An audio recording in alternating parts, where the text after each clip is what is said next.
La salle Michel Noro de la faculté des sciences économiques et gestion de l'université de Kinshasa était remplie comme un œuf le vendredi dernier pour la conférence que le cercle des étudiants en économie publique et industrielle, CERPI en sigle, a organisé. Une conférence animée par le professeur Paul Omonji, inspecteur des impôts et chef de brigade à la direction générale des impôts, qui a une expérience de 27 ans. Dans son mot de bienvenue, professeur Antoine Batamba, le vice-doyen chargé de la recherche de cette faculté, a remercié le conférencier du jour pour sa disponibilité et a demandé aux étudiants de le suivre religieusement car ça fait partie du complément de leur formation académique.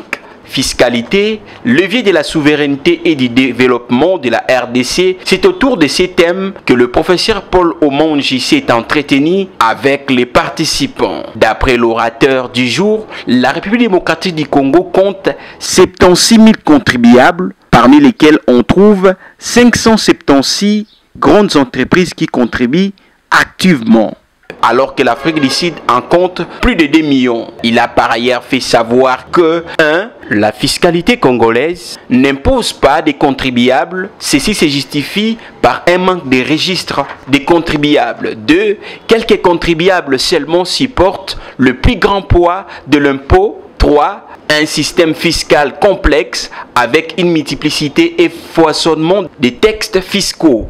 Pour ne citer que ça, d'où la RDC a comme défi premièrement de maîtriser le registre des contribuables, 2.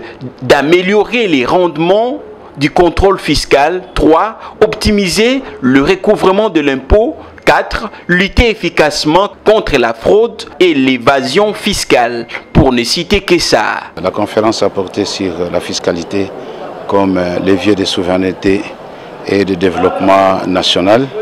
L'idée, c'était de réveiller encore une fois d'abord la théorie de la fiscalité qui contribue et qui a sa place dans le développement de la République démocratique du Congo, de montrer l'état des lieux actuel de la situation fiscale du pays et de réfléchir ensemble avec les étudiants sur les pistes de solutions devant amener la RDC dans les années à venir à faire en sorte que la fiscalité puisse réellement participer au développement, parce que nous sommes encore un pays en voie de développement et sans ressources fiscales, il sera difficile de pouvoir développer un pays avec les ressources exceptionnelles.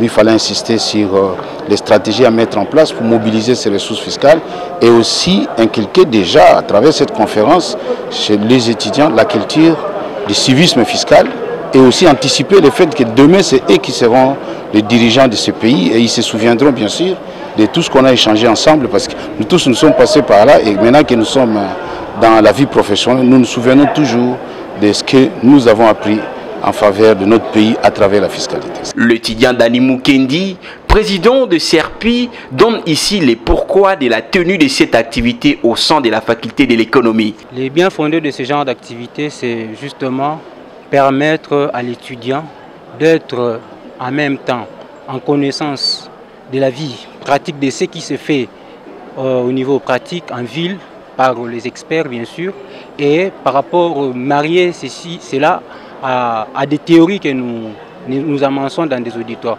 Donc ce genre d'activités nous permettent justement de faire une liaison entre la théorie et puis la pratique. Qui commence bien, finit bien, dit-on. Cette conférence s'est clôturée avec les annonces du CERPI lues par l'étudiant Christian Aïdini, vice-président de cette structure, à la grande satisfaction de tous.